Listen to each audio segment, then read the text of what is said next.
नमस्कार लाडक्या बहिणींनो, स्वागत आहे तुमचं आपल्या यूट्यूब चॅनेलवर. राज्यभरातील कोट्यावधी महिला ज्या एकाच प्रश्नाची वाट पाहत आहेत, तो म्हणजे लाडकी बहीण योजनेचा जून 2026चा 1500 रुपयांचा हप्ता बँक खात्यामध्ये कधी जमा होणार. जून महिना संपला तरी अजून पैसे का आले नाहीत आणि बँक खात्यात नेमके पैसे कधी जमा होणार याची संभाव्य तारीख समोर आली आहे. आजच्या व्हिडिओमध्ये आपण ही महत्त्वाची अपडेट जाणून घेणार आहोत. त्यामुळे व्हिडिओ शेवटपर्यंत बघा आणि चॅनेलला आत्ताच सबस्क्राईब करून ठेवा. बहिणींनो, सर्वात आधी हे समजून घेऊया की हप्ता उशीर का होतोय.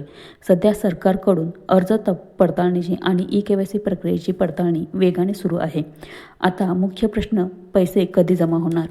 जून महिन्याचा हा प्रलंबित हप्ता 12 जुलै ते 15 जुलै दरम्यान पात्र महिलांच्या बँक खात्यात जमा होण्याची दाट शक्यता आहे. सरकारने अद्याप कोणतीही अधिकृत घोषणा केली नसली तरी हीच संभाव्य तारीख समोर येत आहे. तर लाडक्या बहिणींनो, काळजी करू नका. जुलैच्या मध्यापर्यंत तुमचे पैसे तुमच्या खात्यात जमा होण्याची पूर्ण शक्यता आहे. जशी यावर सरकारची अधिकृत घोषणा जाहीर होईल तशी माहिती मी तुम्हाला या चॅनलवर देईन.